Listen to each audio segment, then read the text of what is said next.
So I'm just here to check in and hand over to the next section, which is going to be an in conversation called Public Time, Not Public Space, which was inspired by an article by Elvin Brandhi, and she's one of the participants. It's going to be hosted by Joe from Bad Timing, who's got Elvin, Mariam Rezaei and Oliver Payne from Yarmonics sitting around and discussing kind of site-specific performance and experimental music in the COVID era, which is going to be really interesting. So I'm going to hand you over to Joe, and then I'll see you all a bit later. Thanks. Thanks, Jen. Thanks to Outlands for inviting me to create this discussion as a members commission. I want to say something about Outlands and how discussing these ideas has been part of how the network has evolved, partly prompted by COVID. So Bad Timing, which I run, joined Outlands as a member in December 2019. And the focus then was on planning a second phase of touring projects. So after that one face-to-face meeting, everything changed due to COVID, and Outlands had to consider whether to continue, how to continue, how to evolve into a different form. So the network, which is already bringing together event producers from different parts of the UK, who might otherwise only meet at festivals and maybe not at all. Since COVID, it's evolved in various ways that we've been discussing across the weekend. I found that working with other members of the network on the ideas for this discussion remotely, it's been a real creative lifeline since live events have stopped. But it's actually something we maybe wouldn't have collectively done without the pandemic. So I'm very pleased to be able to bring together three people who've created and performed events since March 2020, when the first lockdown started. We were particularly struck by how their experimental ways of working, including site-specific working and improvisation, were giving rise to some of the most compelling online live events. So Elvin Brandhi from You, improvising lyricist, producer and sound artist from Bridgend, Wales, using field recordings, tapes, instruments and voice. Mariam Rezaei is a composer, DJ, musician, event producer, co-founded the Old Police House in Gateshead, an artist-run live experimental events organisation which also organises Tusk Fringe. Oliver Payne is an artist, improviser and creates sound installations. He's co-founder of Eastern Ear and Yarmonics Festival of Sonic Art and New Music in Great Yarmouth. So starting almost exactly a year ago, when live events are starting to be severely disrupted, and a few that were already scheduled started to be reworked as online events. One of the first online events like that was You's performance at Cafe Otto, which actually fell on the 22nd of March 2020, which is the eve of the first official lockdown. And this went from a scheduled live set at the venue to a set of performances recorded at the side of a motorway. And shortly after that, in April 2020, Elvin wrote the article that Jen was talking about, entitled Public Time Instead of Public Space. So if I start with you, Elvin, we were sort of really struck by the kind of insights you had about all sorts of things so early in lockdown, about the sort of, how liveness was going to change and the relationship between artists and audiences. You could say a bit more about that, about sort of embodiments and things. Yeah, I mean, it's definitely like that's like kind of the time that I was like most reflecting in a way on this, because it's like the beginning of the shift, so it's before like kind of it becomes normalized at all. So like it was still such a like alien kind of dynamic to be like suddenly living with. But yeah, I mean, like that performance that I did is I was particularly like, we were sort of like still in debate about whether we should like, go like, with fielding as well, like up to a certain point. So there was also this kind of like this tear of like, is it important? Like, how important is it to be there, and what's worth like the risk of actually like, physically like, being in that space when it's going to be like, virtually transmitted anyway. But like, there's definitely like,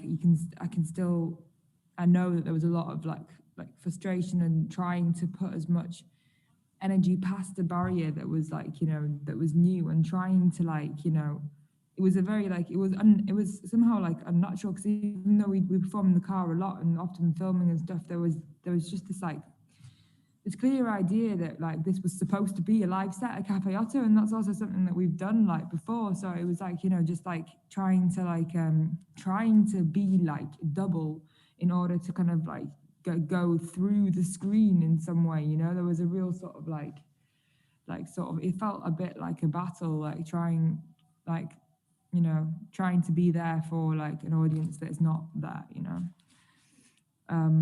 But then, yeah, I think that people really just obviously started appreciating like yeah, just sort of like, yeah, the kind of the immaterial community, like, you know, like just like connecting with people like on an evening, and like having that as being like this like, yeah, this like this shift of the context from within like one place. But yeah, that's definitely changed now. Have you found that that's changed over the, you know, since you did that performance? Are you sort of thinking differently about that? Well, I mean, definitely. I mean, it's been like there's been like every performance that I've done like online or in these times has been really different. But like one thing that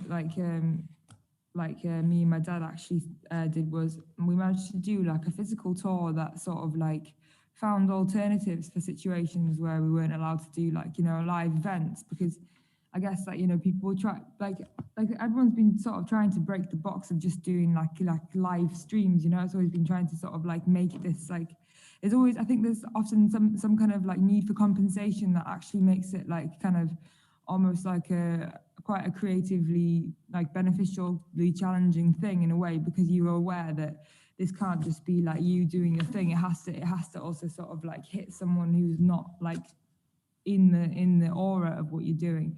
But yeah, we actually we did manage to do some physical performances.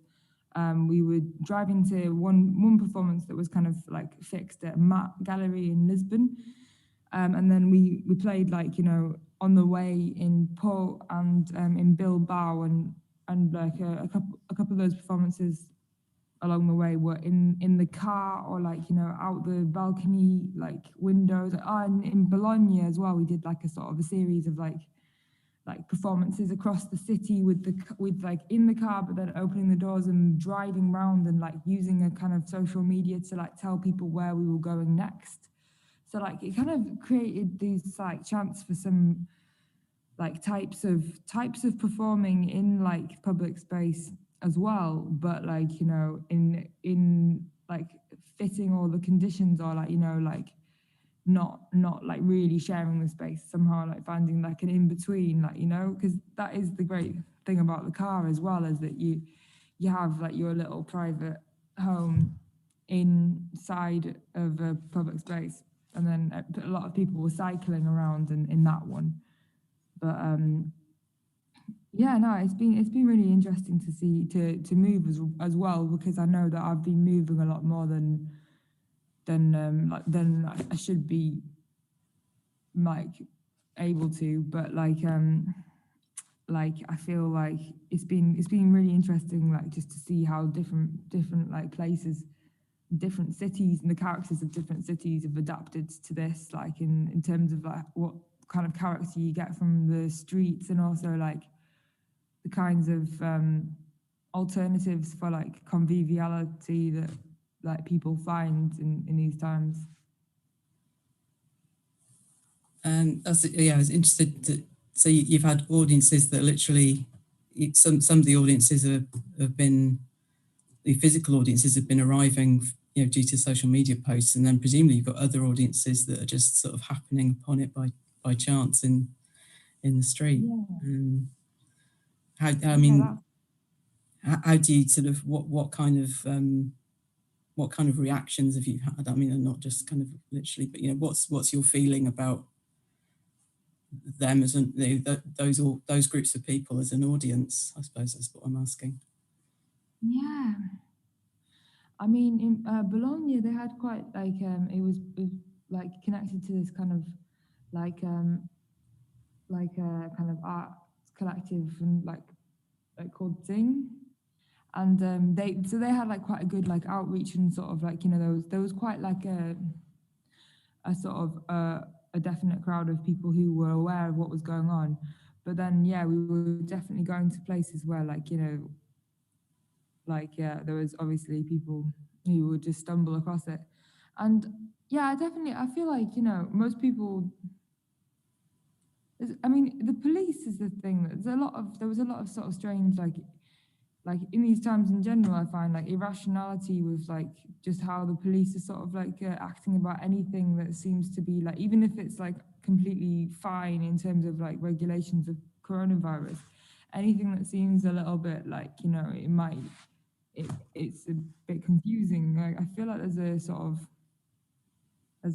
strange sort of like extra lockdown that is not just directly connected to like, you know, the logic of like avoiding like a virus spreading, but like yeah, like I feel like people also sort of seem to appreciate it, but then like sometimes, you know, maybe felt like they should better just hurry away or something, you know, if they weren't aware what was going on. I don't know. That was it's a funny one, but I mean, like actually it's sorry, I'm a bit like scattered because it's like I keep flicking between different performances, and each one was like so different, the dynamics of the people and the reactions. So if I contradict myself, that's why.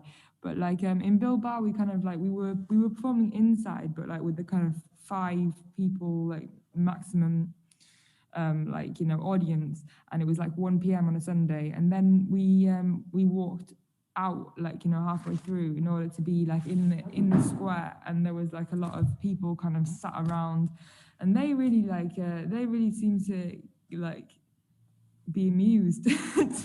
Like I'd say, but I think yeah, that became like, you know, I did enjoy that moment because it really did feel like, you know, I mean, like it felt like kind of like, not even if they thought it was their kind of music. I mean, they might not have even conceived it as like, you know, music, but it was just something that was kind of like, you know, like an absurdity that was like refreshing on like a Sunday at 1 p.m. and like, you know, in a very rainy day.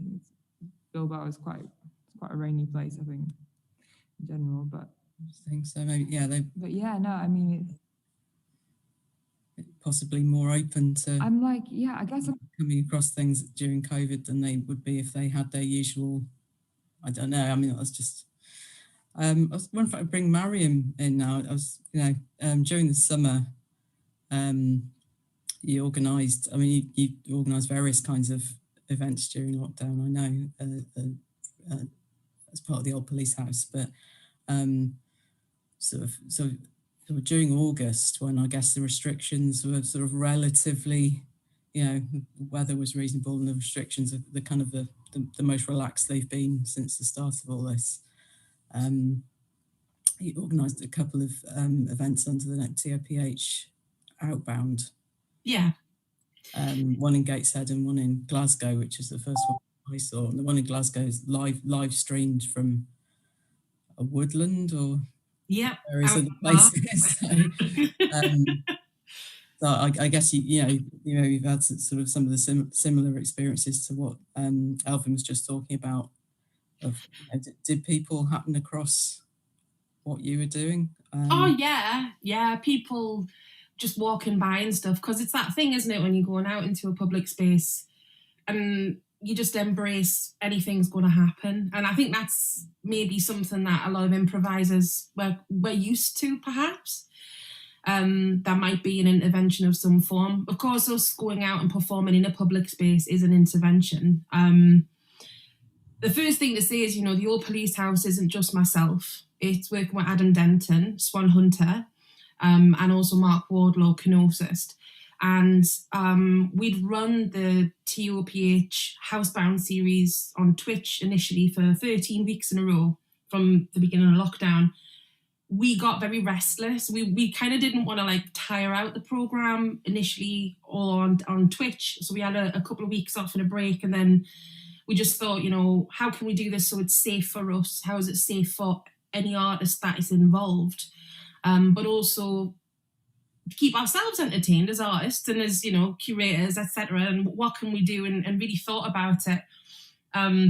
We're very aware of our locality, and we really wanted to use that. There are things around us, institutions, things that are in place that we're not exactly happy about. So, for example, up in Newcastle, there's BAE systems, and there'd been a lot of uproar about that kind of stuff. And, you know, corporations and places that are employing a large number of people in the north, however, what they do is they make weapons and they sell them internationally. We are currently housed in Alphabeti Theatre, and right opposite Alphabeti Theatre is a tank which is very proudly lit up at night, and that's seen as something very glorious. And we find that very problematic and very difficult.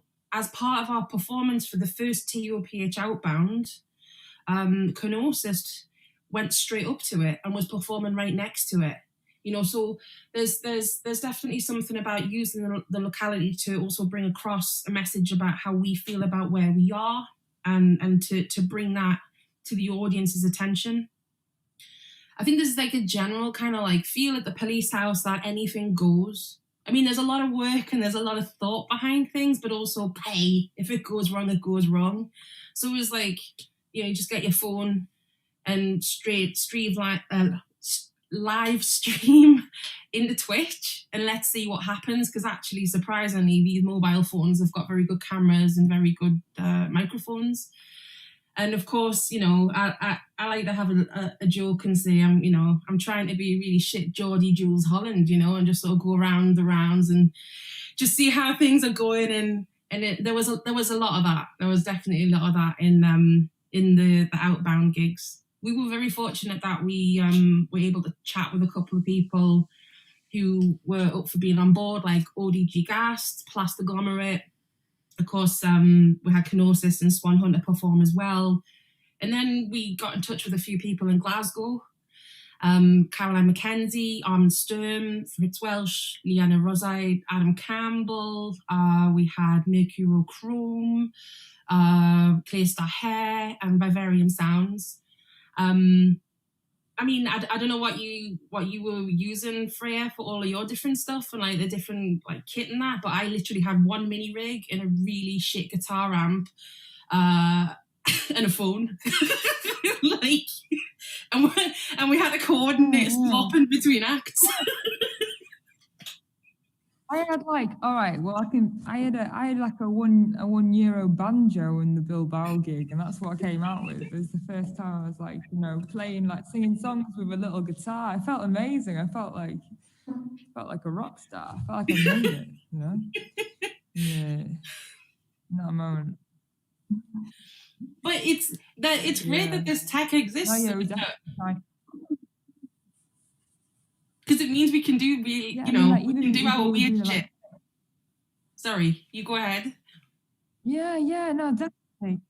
Even with like not like just the acoustic side, but it felt much like we started thinking of ourselves more as like folk musicians. Because also like traveling in this time where you're sort of like, you know, it's not like a set up tour, and it's very like, you know, you're not sure what to expect in a different place, or whether, you know, people are really going to be even there to watch. You know, it really felt like you're just coming to sort of like you know, like tell some kind of tale of like, you know, what you've been going through in this like time, especially in the first like, you know, like time of doing public performance again. You know, that really like the awareness of like, you know, actually being there before like, you know, like humans and affecting like the shared like space. That was really like, yeah, intense. It felt like folk, which is something I never really like felt directly before with performance.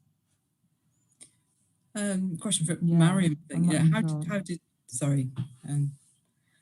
how did was it important to you to sort of it to be kind of live. So, I think that's one of the first events saw that, off grid, off site, and DIY as well. So kind of. Yeah, I think it was just really important. Again, it's going back to these conversations with Adam and Mark at Police House. Like, what do we want to do? How can we do it safely, that we feel safe, that everyone else that around is working with us is safe?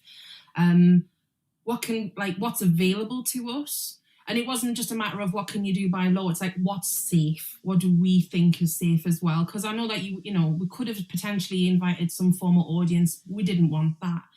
The liveness, I think, I mean, for me personally, it comes back to being an improviser. It's this thing of like living on the edge. If it goes wrong, what you going to do? And I mean, I live for that. I love that stuff. And a lot went wrong. Like, there's a lot of go, are you ready? To do it. And there was definitely a lot of that. But I think the other thing is that it also pays off in another way. So, for example, when we had the Glasgow Outbound, Vivarium Sounds came and played, and that's Isabel and Ernie. And I mean, they're absolutely magnificent. And I don't know if you saw this at all. It was the last performance we had. And they started performing and playing and calling the birds. And it was just this moment where, we're deep in the forest, and they position themselves in a particular way. And I'm sort of like moving my phone around, flicking from one side to the other, because I was between the two performers. And I'm realizing, like, Ernie's clicking and sort of like singing and whistling what's going on. And I realized that there's a conversation occurring. And I think if that energy hadn't been there, if that liveness hadn't been there, it wouldn't have had such an impact, because it was incredibly moving and everyone there felt it, and you could see it. And that thing in the live chat, and there was like, holy shit, that when everyone realized and it dawned on us. I think, like, setting the circumstances to not know what's going to happen and then play with it again.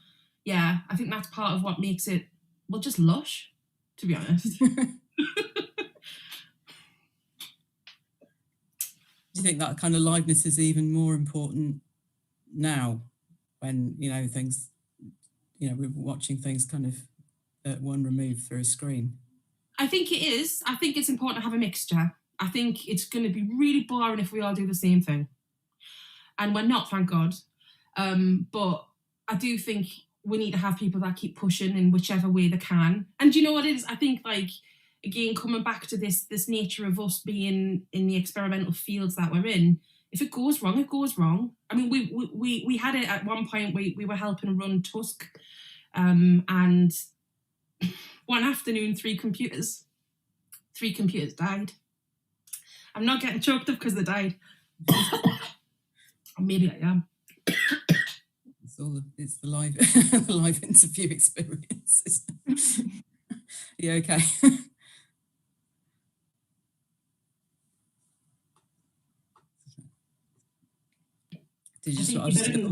I wanted to bring Oliver in.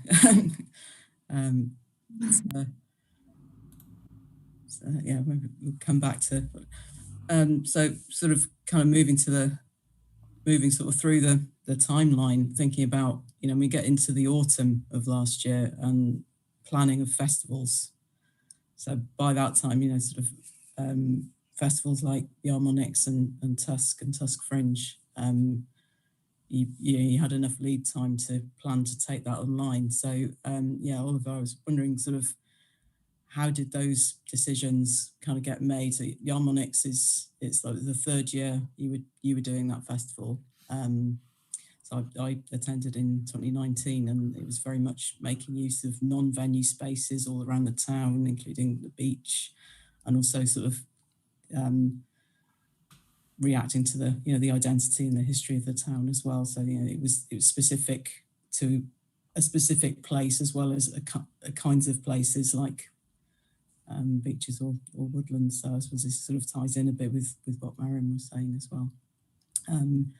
So when did you decide to go ahead with Yarmonics 2020 online, and how did you take those kind of site-specific ideas of working with Great Yarmouth into the new format? Well, so yeah, like you say, Yarmonics is very much about place and about site, and we like to kind of shine a light on overlooked places and people and artists in the town. And so, yeah, last year it got off to the same sort of start where myself and Caboose, who runs Original Projects, who's the other partner in Yarmonics, put our heads together to think about some new places, some new sites in and around the town that we could start doing some work before then putting a kind of a list of artists together to see who might respond well to each of these places. And then the pandemic hit, and it was soon became very evident that we weren't going to be able to do anything with the sort of audiences or the sort of freedoms that we had done the past 2 years. And it also, the one thing as a kind of a promoter, I guess, that really stood out is that it was suddenly very clear that a lot of freelance artists were going to lose a whole year's worth of work. And so we decided kind of on that basis to apply for some cultural recovery funding, basically so we could commit to the fee that we'd offered these artists before even really thinking about how we might kind of reassess what we wanted them to do. So yeah, and we got the funding, which is really good, and two other kind of smaller local funds. We basically just scraped enough money together to pay those fees, and then we spoke to the artists to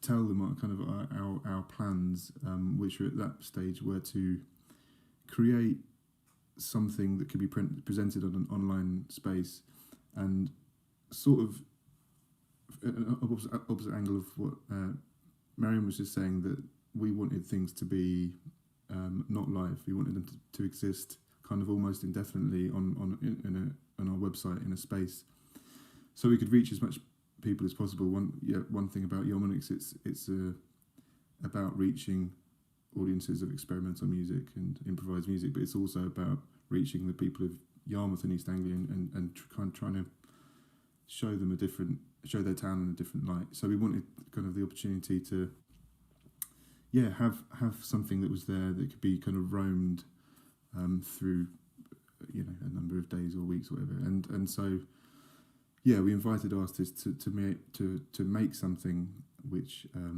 we could present online.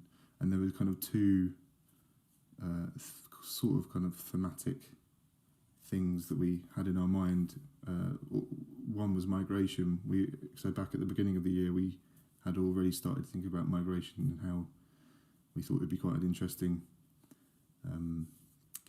theme to kind of to talk about, and to kind of ask artists to present works that were kind of in reflection of migration, which in September, when the festival went ahead, it felt as relevant because we were all kind of anchored and indoors, and so people were thinking about movement quite a lot. And the other thing was obviously about Great Yarmouth, asking people to think about the place. And it was really interesting. There were some artists that had literally never heard of the place until I sent them an email and told them about it, and there were others that kind of have lived experience of that place they visited as a child or something.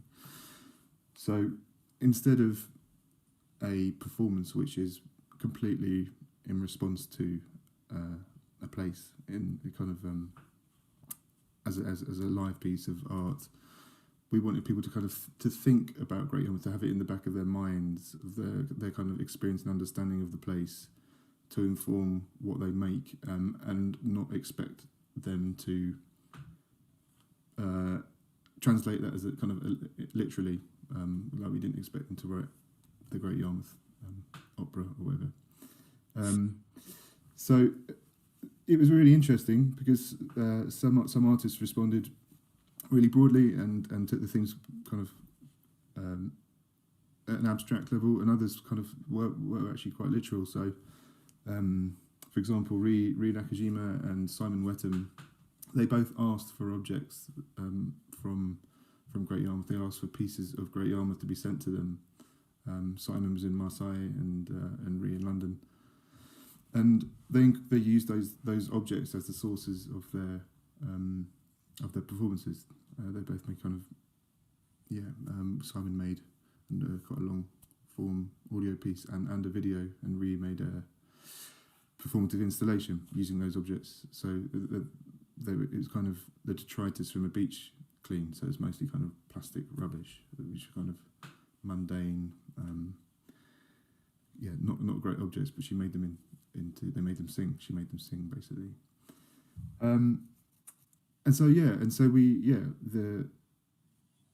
think the general feeling is that the thing that we were doing before could not be imitated for an online space, and so we decided from the start to not try and do that. We knew it would be something different, but we tried to do it in the spirit of the things that we had been doing before. And what's really interesting is that so this year we're hoping to kind of combine the two. So site-specific performances and installations and workshops with small audiences, or I don't know what size audiences by that point in September, but with audiences, and we're going to record them, record audio, which will then be embedded into a map, so people can then revisit those places and experience the sound recordings in situ in the places where they're made, or from the comfort of their own home. And so it's made us think slightly differently. It's made us realise that maybe there were things that we weren't doing online that we could have done to reach more people, which we're trying to do more of. To kind of think more about how we reach our audience as it becomes kind of slightly more fractured and distant and not hard to reach, but yeah. You sort of mentioned carvers and original projects. Do you think that working in collaboration with visual arts organisations does that shape things like audience expectations of what a shared experience can be? If you an installation, for instance. Absolutely, yeah. I think the thing that original projects bring to Yarmonics is that their kind of understanding of the communities of Great Yarmouth. They work on the ground with all sorts of people doing all sorts of really, really amazing things. And so, yeah, Yarmonics has become more about asking people of Yarmouth and visitors to look at Yarmouth in a different way, and using experimental music and improvised music as kind of the tool, the conduit in which to do that. And I think it's a really nice approach, because we try and create kind of happenings that people can stumble across, and we do things in very public areas in kind of very busy times, like in the marketplace at 10 a.m. on a Saturday. In the first year we had 3 or 4 students from Caister Academy making noise for half an hour. It was a kind of straight up noise show, but it was in the marketplace, and it was really, really well received. It was really lovely, because people were just kind of pleased to stumble across something that was kind of so different, and the response wasn't always good, but I also think there's value in a response, whether it's good or bad, because it gets people thinking about where they live. And it gets people talking about where they live.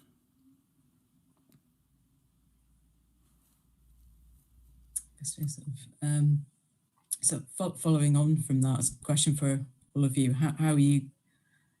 What's next for you, and how is we're at a funny kind of position now. We're being told different things about when we can open up or not, and how, and we just don't really know yet. But I suppose, it's what's kind of, what are your plans, but also, how do you think, what things will you take forward? What worked, what didn't work? What do you see in the sort of near future, I suppose? Shall I go first?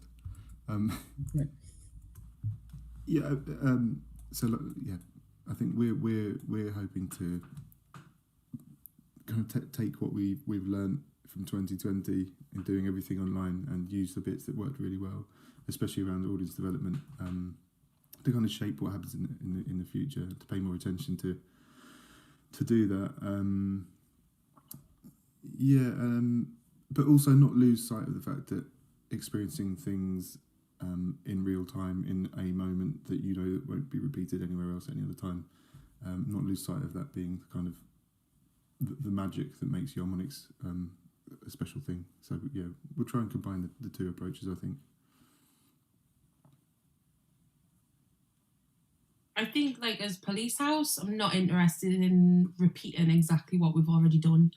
I think I'm interested in something new as well. And we did test an idea of how do you make an online intervention, and we started talking about how can we go further underground, if there can be one, without it getting well dodged on the internet. And so that's something that we're considering and talking about, and how to do that without necessarily having to be in Minecraft or something like that, because that's class that some people are doing that, but I'm not.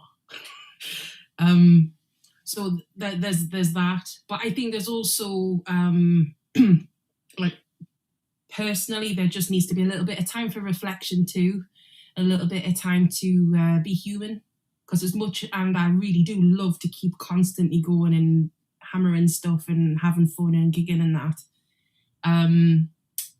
there's definitely a huge drain from the lockdowns and stuff as well.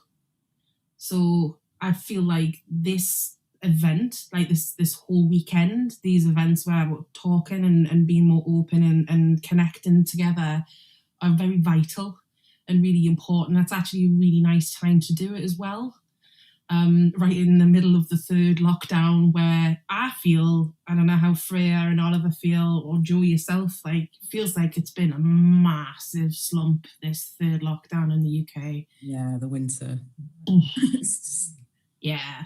Yeah. Yeah, no, I mostly just know from my brother, like, and obviously, like, from a personal insight, but it sounds like it was really, like, yeah, it been a really, really heavy time. I mean, yeah, I kind of, I hope that, like, I kind of feel like it was like a sort of test for the real extremity of, like, a kind of like the two worlds that people were already living in, you know, like social media, and, like, you know, people have been, like, doing stuff online, or, like, also even at events, like taking videos and posting about it. That was so much like a part of a priority, or, like, you know, a value, or, like, even before, like, any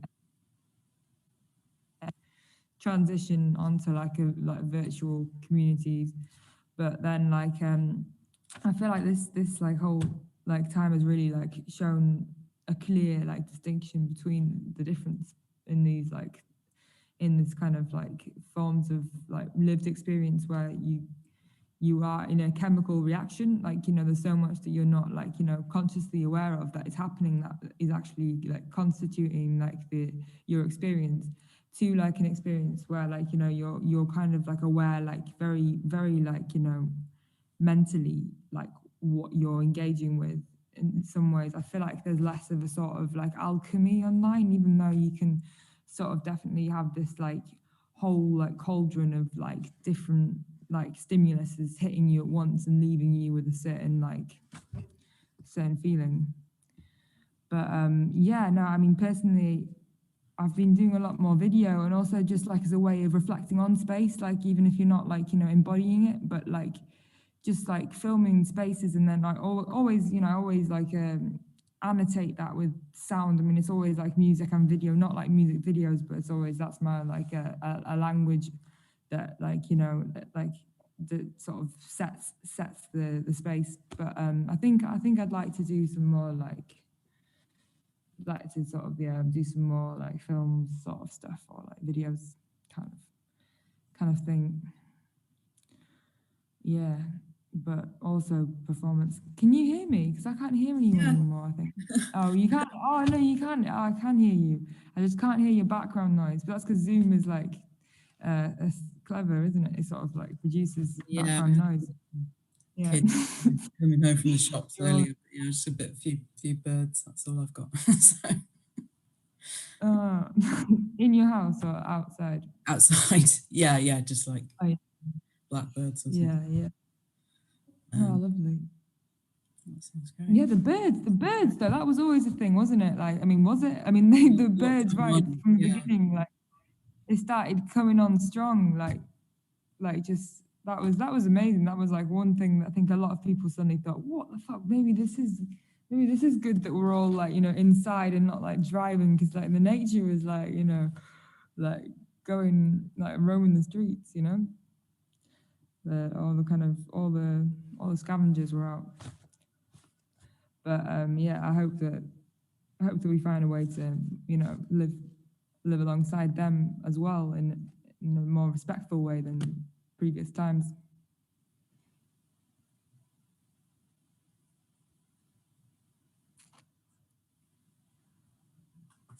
Yeah, got a couple more minutes. I'll just a sort of quick question. What have, just sort of turning it round, what kind of online events have you kind of sought out as an audience member, and what are your thoughts on that? Just to...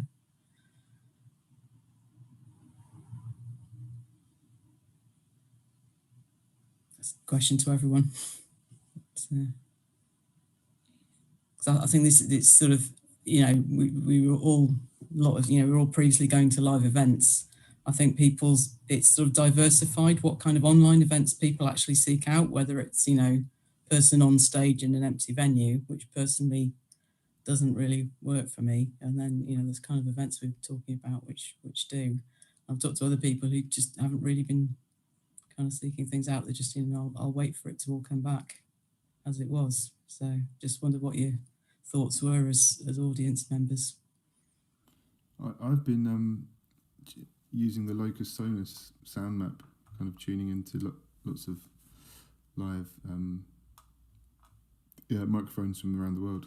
So yeah, kind of less music, more environmental sound, which I think is kind of reflecting what Elvin was saying about kind of reconnecting with nature. I've been spending a lot of time listening to environments from around the world. That's kind of been filling a lot of my time, which I've enjoyed. Not so much live events. I think like even the live events I have looked, I mean, because you're asking like what kind of sort of thing you find like maybe more engaging, but if it was like, kind of like live, someone performing, often I would just like, not actually watch the video, just listen to the sound, because I find it like easier to feel like you're close to someone, because when you like listening, like like listening to music online, like on SoundCloud and stuff, you really feel like you're in that person's head. But there's something sometimes about seeing like someone performing the music they're doing that makes you very aware of like the distance between like your space and their space, and you're thinking maybe distracted by like translating this like this transition of context, and that can be kind of thrilling at times when you're like, wow, like they're there like on that like place, and it can be interesting. But if I really want to feel like connected or close to an artist, then I'll just shut the eyes off it, like just listen. I'm gonna have to jump in here and be the mean sort of shut it all down, because we are next onto a live broadcast, so we're gonna switch over and get this started. So thank you very much to all of you. There's loads in that I really wanted to ask about, like folk music and these objects and what that means for like place and timelines, and also this kind of contradiction where weirdly like how everyone had to adapt so quickly meant that everyone came together and acted even though everyone was separate. And I found that really inspiring in the sort of communities and scenes that we operate in, and I hope that's something that we can all take forward. But I'm going to pass over now really quickly because Kathy Hind is doing a live sound walk that's going to take us sort of the end of the light here, which is just going through the window, and then take us into darkness along the river in Bristol. So passing over to Kathy Hind now.